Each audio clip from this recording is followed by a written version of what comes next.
Another week, boys, and another final seasonal TWAB. This week at Bungie, we're sharing a lot of information with you all. Mostly because we're as hyped as everyone else, but also because Lightfall is launching in less than 5 days. That leaves us with about, checks clock, does the math, checks with Google because I'm bad with numbers, less than 118 hours by the time this is live. Is enough time to tell you one or two more things, or several. So let's start with what's on the menu today. Get ready for the new Lightfall trailer. Did you read the Bringing Challenge Back to Destiny? Crucible updates going live with Lightfall, new details on mod customization, loadouts, guardian ranks, and commendations, a preview of the Season 20 artifact perks, an update on the legendary campaign, the Witch Queen free weekend kicks off today, Prime Gaming Rewards reminder, updates from our beautiful Destiny support team, and some of our community's outstanding creations. Now moving into the new trailer coming today. We're not kidding when we say our end begins. Oh boy, guys, it's literally Destiny Infinity War about to go down. Now, have you seen how powerful our enemies are? Well, you'll see in just a few hours when the launch trailer for Lightfall premieres during the PlayStation's State of Play. The live stream begins at 2 p.m. Pacific, and a lot of other great games will be part of it. So put on something nice, will you? Guys, we will be live streaming this as well over on our Twitch. Come by. We have no idea at what time this is actually going to drop. It's just going to be part of the State of Play. But as soon as that trailer drops, we'll be doing a breakdown live. So please join us. Now, the hard way. This week, the Rule Systems team shared an overview of the changes coming to several activities. Long story short, Destiny 2 is getting harder. Not only for those of you who love to solo Grandmaster Nightfalls, but also for those of you who love the kind of challenges that power level disadvantages brings to the table. These are here to stay. Here's a quick recap. We explained surges, threats, and overcharges, strike refreshes, and new Vanguard Ops scoring system. Power level disadvantages will make Nightfalls more challenging. Lost sectors, raids, dungeons, and more PvE activities will be more challenging on Legend and Master difficulties. Now, there were a few things we didn't make completely clear in the article, so we updated it with some additional information. We saw the feedback and realized that we totally missed some of the reward changes coming to Nightfalls and Lost sectors, as well as some additional info on burns versus threats and surges. All right, so when we actually jump over to the updated article, which by the way, we have an entire video coming out very soon, like tomorrow soon, talking about the difficulty being raised in Destiny. But looking at this article, some of the key things that looks different from the original: overcharge, 1 or 2 weapon types per activity, as well as any selectable anti-champion mod. This makes your weapons overcharge. Also, overcharged weapons can ignore the surge elements and still get the 25% damage bonus. So just more clarification there. Now moving on to rewards though. Bungie actually stated that they did a balanced pass on Nightfall and Lost sector rewards, and starting with Lightfall, the new material reward structure will look like this. So Nightfall's heroes: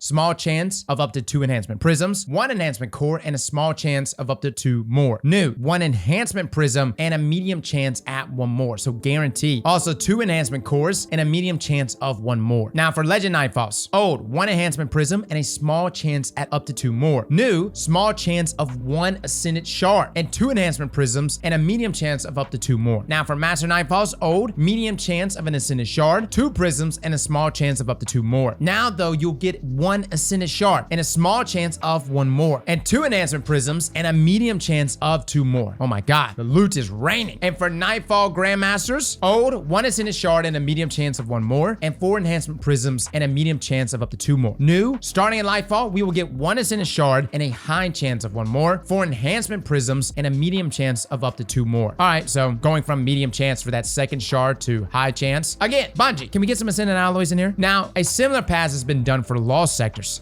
Small chance of 1 enhancement core. New, 2 enhancement cores and a medium chance of 1 more, as well as 1 enhancement prism and a small chance of 1 more. Very nice. Lost sector mastered though: small chance of up to 2 enhancement cores. Now though, starting in Lightfall, 2 enhancement cores and a medium chance at 1 more, and 1 enhancement prism and a medium chance at 1 more. So a lot of people the other day were scratching their heads wondering, why were we getting more difficult content but less rewards? And as you see right here, guys, we're actually going to be getting rewarded more, which is fantastic. Now rank up Guardian, making your in-game merits more obvious and giving others the opportunity to say nice things about how you play surely must feel nice. That's why Guardian ranks and commendations are crucial additions to Destiny 2. We're also revamping the build crafting experience for all players with our new mod customization system and giving everyone the ability to create and switch builds on the fly with the addition of in-game loadouts. We know you might have some questions about how these new quality of life systems work, so we're going to give some more details from the team over on the PlayStation blog today. All right. That's not live yet. I'm sure it's going to go live, maybe when the trailer goes live. If that's the case, guys, we'll be reading it live over on our stream. Now, the Crucible beckons. Yes. Curious to know how crazy Crucible is going to be after Strand goes live. We know you're waiting for more news regarding the Crucible. We have a few quick bits to share before launch, and then later in the season, we'll have the bigger article with more details on playlist changes coming with Lightfall and later, adjustments to the competitive progression and rewards, and changes to how matchmaking will work in the near future. Next week, the competitive division freelance node is going away, as we believe Fireteam matchmaking is solving the problem it was originally intended to solve in a much healthier way. This will merge the player populations into one larger, healthier pool while still protecting smaller fire teams from getting stomped by larger, more coordinated groups. Now, no lie, it does work, guys. I mean, I've played with Fireteam matchmaking and I never got matched against a team of 3. Normally it was teams of 2, right? Like one team of 2 and a solo. And then I would be playing solo and on my team would be a team of 2. Now, I'm a little biased here. I still prefer to play up against 3 solos. Like 3 solos versus 3 solos. To me, that's a good experience. Everyone is on the same level playing field. But from what Bungie's looking at, they're saying the overall health of the playlist being split between 2 was unhealthy overall. Now, competitive quality of life changes coming in Season 20, starting with placement changes. You can now place in the Platinum Division after your initial placement series matches if you were Adept or Ascendant in the previous season. Now, mode and map waiting. While we understand not everyone loves Rift and Showdown, we believe that those 2 modes stress Crucible players in different and important ways, and that a variety of kill and objective modes makes for a healthier ladder. However, we are lowering how common Rift and Showdown come up in play. While RNG can give any sequence of maps and modes, we expect Survival to show up 2/3 of the time, and Rift and Showdown to split the other third. Oh, thank God. We also adjusted the individual map weightings for Showdown to eliminate maps that the mode does not play well on. Overall, we increased the weight of Javelin 4, Endless Veil, and Altar of Flame in the competitive division, and removed Disjunction and Cathedral of Dust from the rotation entirely. Guys, this needed to happen. Those maps are way too big for 3v3. Now, as of the start of Season 20, you can gild the Glorious title by reaching the Adept Division, as well as a number of other Crucible triumphs. Now, exotic armor pieces can be just as critical to your PvP builds as your weapons or subclass aspects or fragments. A popular move has always been to have a powerful neutral game exotic on during PvP while your super is building. Then you would swap to a super enhancing exotic once your super is full, then swapping back to your neutral game exotic. This tends to favor players who have the higher NPCs and can get in and out of their menus faster, and we generally don't want to encourage a bunch of menu gameplay during action. We also find it an uninteresting way to gain an advantage in PvP. With the prevalence of build swapping that can happen with loadouts, we thought we would squash the issue in high-end PvP. Yeah, I figured this was probably going to be an issue considering Bungie said that their loadout system will allow you to swap builds mid-activity. Now, in Season 20, we are introducing the not swap modifier to Trials of Osiris and the competitive division. In activities with not swap, if you change your exotic armor during the match, all of your ability energy is removed, just like if you swapped your subclass. Oh, dude, no lie. Back in the day, nothing pissed me off more than a Titan swapping to Eternal Warrior mid-trials match just to get the overshield during their Fist of Havoc. Now, we'll be monitoring gameplay and community discussions around this issue, but we are not currently planning on adding it to Gambit, LoL, or other Crucible playlists. We're also not planning on adding it to any PvE modes. Anywhere it might provide a meaningful advantage already has equipment locked. Now, more details to come in a Crucible blog post this season. Until then, go make Shaxx proud and get ready to build and save your perfect PvP loadout next week. Oh my. Again, guys, we have not seen any Strand gameplay inside of PvP. And I said it the other day that we weren't going to see it because it's going to be busted. However, I'm starting to get concerned because tonight's trailer may actually show PvP gameplay. And I did tell you guys over on Twitch that if we actually did see Strand PvP gameplay, I will delete a god roll of chat's choice. Now, I still feel pretty good we're not going to get PvP gameplay, but we'll see. Moving on, embrace the passive artifact. The seasonal artifact has been with us for a while now, and we have adjusted its functionalities to better suit how you face some of the most challenging activities in Destiny 2 and to spice up the meta a bit each season. We're making several improvements to it in Lightfall, starting with the following. Artifact mods are now artifact perks. These are passive, and you don't have to slot them into armor pieces. Once you unlock an artifact perk, it automatically applies to your Guardian. This is a huge move, guys, and definitely helps with build crafting. 12 perks are unlockable per character, and you can reset the artifact at no cost any number of times. Now, the anti-champion weapons feature on the artifact can also be overcharged in higher difficulty activities. To accommodate these changes, Artifice Armor has now a unique mod slot that grants 3 additional points to a character stat of your choice. This change is retroactive to all Artifice Armor. But why tell you when we can show? Here's what the Ascendant Scepter brings to the table for Season 20. Oh my God, Bungie's just giving it to us. Okay, column 1, anti-barrier sidearms. Your equipped sidearms fire shield-piercing rounds and stun barrier champions. Additionally, sidearms are always overcharged when that modifier is active. Anti-barrier pulse rifles. Let's go. Overload bows. Again, all of these weapons are always active when the modifier has been unlocked. Unstoppable scout rifles, as well as automatics overload. Sustained fire from auto rifles and some machine guns disrupts combatants, stunning them. This is for overload champions. Interesting. We have so many options next season. Holy hell. Now, column 2, authorized mods, solar. The armor energy costs of all armor mods affecting your solar weapons are significantly discounted. Oh, all right. So for solar-based builds, looky there. Authorized mods, strand. The armor energy costs of all armor mods affecting your strand weapons are significantly discounted. Authorized mods, void, lowering the cost of all armor energy costs for all armor mods affecting your void weapons. And notice that it's just those 3 classes. By the way, those are our 3 surges next season. The weekly surges will rotate between solar and void, and the seasonal surge will be strand. Now, authorized mods, grenades. The armor energy costs of all armor mods affecting your grenades are significantly discounted. All right, guys, might be looking into some major neutral game builds. Somebody give me Heart of Inmost Light. Now, multi-siphon mods grants access to armor mods in your helmet that combine the effects of strand siphon mod with the solar siphon mods and the void siphon mods. Holy hell, what in the power creep is this? The fact that it's combining all of them is what's so nuts. It's interesting because Bungie actually raised the cooldowns on multiple neutral game abilities, and then they're like, yo, actually though, you could just use these mods. Now, column 3, we have shatter orbs. The first time you break a combatant shield, you create an orb of power if you break the shield with the matching damage type. We also have Defiant Armoring. Greatly improves the benefits provided by the noble deeds, nanotech tracer rockets, text balance stock, and ambush origin traits. We don't get this often, guys, where mods actually go backwards and pick up other perks, but noble deeds, that's a new one. Nanotech tracer rockets, that's definitely Quicksilver related, or at least Neomuna related. And then ambush is still going to be a thing next season, guys, which is our seasonal Seraph weapons. Again, this increases range, handling, and damage against combatants during the opening moments of an engagement. No lie, guys, it's a pretty nice origin trait. Now, Untangler. Destroying a tangle with a strand weapon suspends targets damaged by the explosion. Holy hell. Solar Surge. Collecting a fire sprite gives you armor charge. Again, fire sprite is the equivalent of like a solar well. And Volatile Flow. Picking up an aura power grants your void weapons volatile rounds. Oh, pair that with the new exotic void machine gun. Now, column 4. Bricks from Beyond. Defeating a powerful combatant with a void weapon has a chance to generate heavy ammo for you and your teammates. Dude, I am seeing the build already formulating. Flare Up. Fireball grenades apply more scorch stacks. Damaging a combatant with a fireball grenade spawns a fire sprite near them. Excuse me, Bungie? Are you giving us Viking Funeral? Are we going back to the OG meta? Now, Origin Hones. Weapons with noble deeds, nano tracing rockets, text balance stock, and ambush origin traits are always overcharged when that modifier is active. Good God. And these are passive unlocks? Allied Unraveling. Rapid final blows with a strand weapon grants your weapon unraveling rounds with a longer duration near allies. Again, I am seeing the build. Ally Unraveling. Combine that with Untangler. Give me that new strand SMG. My word. Counterweave. When you are a member of your fire team stuns or defeats a champion, you gain energy for your least charged strand ability. Dude, Bungie's like, yo, please use strand. You're gonna be unstoppable. Just use strand. Now, column 5. Stranded Reach. Destroying a tangle with a strand weapon creates a larger and more damaging explosion. So you'll have Untangler, which by the way, suspends the targets, and then Stranded Reach creates an even larger, more damaging explosion. Oh, and when you actually suspend a target, they have a debuff. Good God. Rain of Fireboats. When you have a fireball grenade equipped, you gain a second grenade charge. Well, there's your ignitions right there. Matter of fact, you're probably gonna be able to get ignitions easily inside of PvP with this, guys. Imagine throwing 2 fireboats around a corner, tag them up twice, boom, ignition. Now, Void's weapon channeling. You gain temporary bonus to void weapon damage after you defeat a target with a void weapon, while at least one of your void abilities is fully charged. This damage bonus increases based on the number of fully charged void abilities that you have. Good Lord. Again, Heart of Inmost Light. I will never take you off. Combine that with Void 3.0 and a void weapon, and we cooking. Medieval Champion. Glaives you wield fire a powerful explosive payload that stuns unshielded combatants. This is strong against unstoppable champions. Additionally, glaives are always overcharged when that modifier is active. Landing consecutive hits with a sword disrupts combatants, also stuns them, delaying ability energy regeneration and lowering combatant damage output. Strong against overload champions. Additionally, swords are always overcharged when that modifier is active. Crown Spitter!